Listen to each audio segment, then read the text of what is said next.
سنو کہانی میں آپ سب کو خوش آمدید۔ تو چلیے بڑھتے ہیں اپنی آج کی کہانی کی طرف۔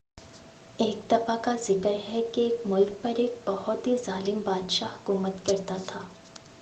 ہر وقت وہ عجیب و غریب فرمائشیں کرتا رہتا تھا۔ اس کی عوام اور خاص طور پر اس کا وزیر اس سے بہت زیادہ تنگ تھے۔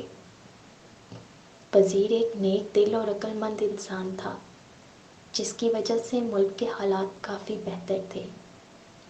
ایک دن بادشاہ کو ایک عجیب ہی خواہش سوچی۔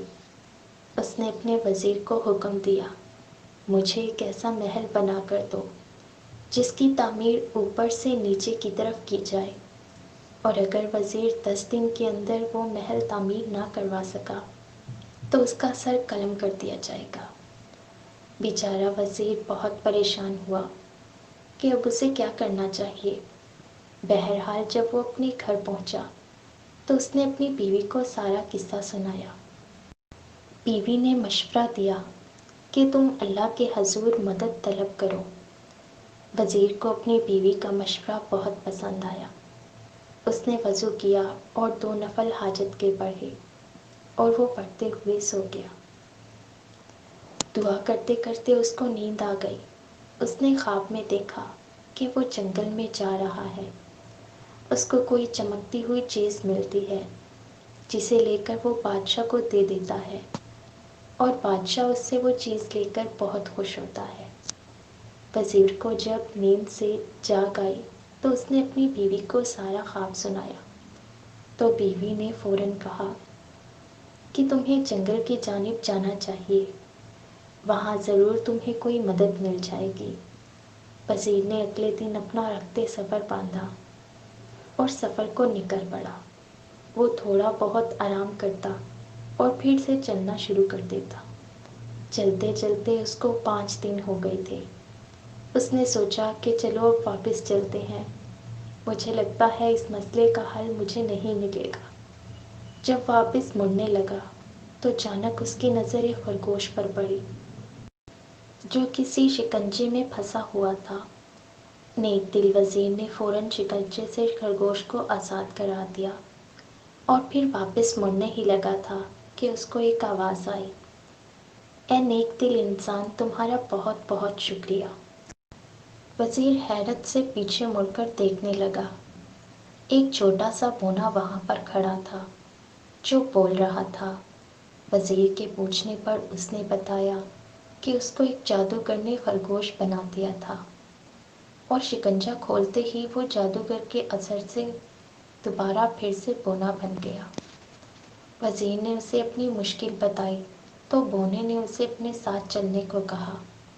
چلتے چلتے وہ وزیر کو ایک غار کے پاس لے آیا اور اسے اندر جانے کا کہا۔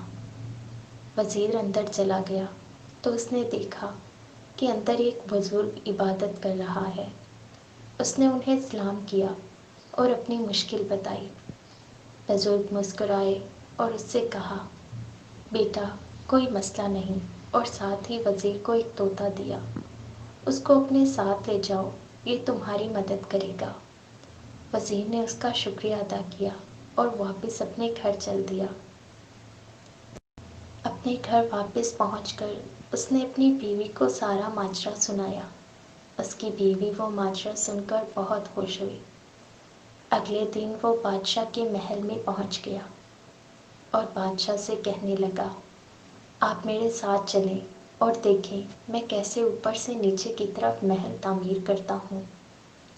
وزیر بادشاہ کو ایک کھلی جگہ پر لے آیا جہاں بادشاہ نے نیا محل بنانے کو کہا تھا۔ اس جگہ پر مزدور، مستری اور تعمیراتی سامان پہلے ہی سے موجود تھا۔ وزیر نے طوطے کو ہوا میں چھوڑ دیا اور اس سے کہا، چلو میاں مٹھو اب اپنا کام دکھاؤ۔ طوطا اڑتا ہوا کافی اونچائی پر پہنچ گیا اور وہاں سے آوازیں لگانا شروع کر دی، اینٹیں پکڑاؤ، اینٹیں پکڑاؤ۔ بادشاہ طوطے کی بات سن کر غصے میں آ گیا اور وہ وزیر سے کہنے لگا، بھلا اتنی زیادہ اونچائی پر کوئی اینٹ کیسے پکڑائے گا؟ وزیر بادشاہ کی بات سن کر بولا، حضور والا، اگر اتنی اونچائی پر اینٹیں نہیں پہنچائی جا سکتی تو اوپر سے نیچے تعمیر کیسے کی جا سکتی ہے؟ بادشاہ وزیر کی عقل مندی دیکھ کر بہت خوش ہوا اور اس نے اپنی غلط کاموں کی معافی بھی مانگی، اور پھر وہ بھی ایک نیک دل اور اچھا انسان بن گیا۔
ہمارے چینل کو سبسکرائب کریں اور کمنٹ سیکشن میں اپنی رائے سے ضرور آگاہ کیجیے۔